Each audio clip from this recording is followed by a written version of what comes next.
మన ప్రభుత్వం రాగానే మీకు లా అండ్ ఆర్డర్ ఎంత బలంగా ఉంటుందంటే ఎవడన్నా సరే కన్నెత్తి చూసి ఒంటరి ఆడబిడ్డల్ని కానీ మహిళల్ని కానీ భయపెట్టాడు, ఇబ్బంది పెట్టాడు అంటే మీకు చూపిస్తాను ఆ రోజున. ఎందుకంటే నేను చాలా తెగించి వచ్చాను పాలిటిక్స్కి. మీరు ఊహించుకోండి, నేనేదో నటుడిని కాదు, నటన తీసుకోవాల్సి వచ్చింది నేను బతకడానికి. లేదంటే నేను ఒక సాయుధ పోరాట యోధుడిని అయిపోయేవాడిని, వెళ్ళిపోయేవాడిని. కానీ నాకేమనిపించిందంటే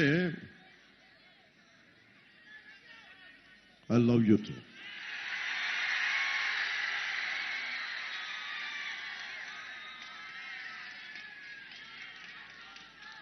నేను ఎందుకు వచ్చానంటే బేసిక్గా నాయకత్వం అంటే ఒక ఎన్నికల కోసం కాదు. కొంచెం మీరు అరుస్తారా?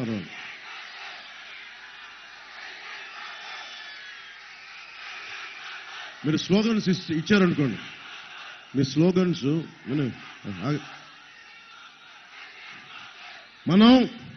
మీ భవిష్యత్తు కోసమే మాట్లాడుతున్నా. Calm down. Thank you. చాలు ఉత్సాహం ఉంది కదా. నేను మీ భవిష్యత్తు కోసం మాట్లాడుతున్నా. నాయకత్వం అంటే ఒక తరం కోసం ఆలోచన ఇవ్వడం. నేను ఎప్పుడు కూడా సినిమాలో ఉన్నప్పుడు ఒక్క ఫ్యాన్ క్లబ్ నేను పెట్టలా, ఒక్క సినిమా ఫంక్షన్ నేను కూర్చోబెట్టి నా సినిమా చూడమని నేను చెప్పలా. నేను చదువుకుంది నాని పాల్కి వాళ్ళని చదువుకున్నాను. నేను చదువుకుంది ఒక లోక్నాయక్ జయప్రకాష్ నారాయణ చదువుకున్నాను. అంబేద్కర్ గారు వాళ్ళకి రచనలు చదివాను, వ్యాసాలు చదివా, history, social sciences, political history, biographies, సాధారణ మనిషి కష్టాలు ఎలా ఉంటాయో చదివా. ఒక నోమ్ చోమ్స్కీ చదివా. ఇంత అవగాహన చేసుకుని రోడ్ల మీద తిరిగితే అన్నిటికంటే కూడా గొప్ప పాఠం ఉద్యానంలో అందరికీ నీడనిచ్చే చెట్ల మధ్యలో ఉండి వాళ్ళకి సంపద నీళ్లు కల్తీ అయిపోయి కిడ్నీ వ్యాధులు వస్తుంటే వాళ్ళ కష్టాన్ని చూసి చలించిపోయాడు. అందరం పక్కనే ఉన్నాం. వెళ్ళి మాట్లాడితే ఆ రోజున అదృష్టవశాత్తు చంద్రబాబు గారు కూడా కొంచెం ఆలోచించి బలమైన నిలబడే వ్యక్తి కాబట్టి పబ్లిక్ పాలసీకి ఆయన స్పందించారు. ఈ రోజుకి మనం తాగునీటికి ఇబ్బందులు పడతా ఉన్నాం, నీరు కల్తీ అయిపోయింది, సాగునీటికి సమస్యలు ఉన్నాయి. సముద్రం అనేది సంపద. విశాఖలో సముద్రం కానీ ఉత్తరాంధ్ర సముద్రం కానీ ఇది సంపద. ఈ సంపద ఒకప్పుడు బ్రిటిష్ వాళ్ళు మొత్తం వాళ్ళ నేవల్ ఫోర్స్ తోటి ప్రపంచాన్ని ఆక్యుపై చేశారు. సముద్రం అంటే సంపద. కానీ అలాంటి సముద్రం చెత్త కుప్పలా చేసేశారు అందరూ. మనకి పరిశ్రమల్లోని వ్యర్థాలు అన్ని సముద్రంలోకి వదిలేస్తారు, శుద్ధి చేయరు. కాలుష్యం ఉంది, బూడిద వచ్చేస్తుంది, ఎవ్వరూ పట్టించుకోరు.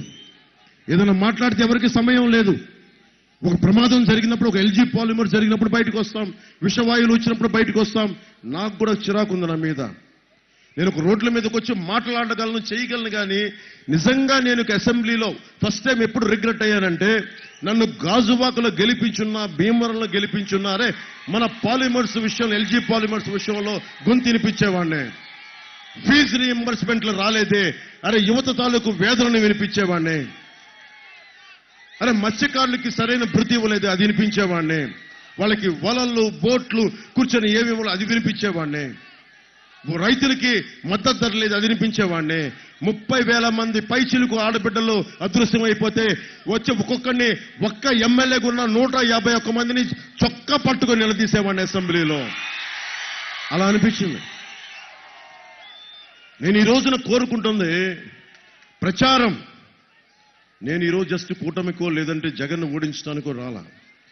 మన భవిష్యత్తుకి బంగారు బాట వేయటానికి వచ్చాను నేను. ఈ రోజు నేను దాదాపు 6 మంది అభ్యర్థులు ఉన్నారు. భరత్ గారితో సహా, వంశీకృష్ణ యాదవ్ గారితో సహా అందరూ అభ్యర్థులు నిలబడున్నారు ఇక్కడ 6 మంది. నేను మీకు మాటిస్తున్నా, నేను పని చేస్తా, అందరి చేత పని చేయిస్తా.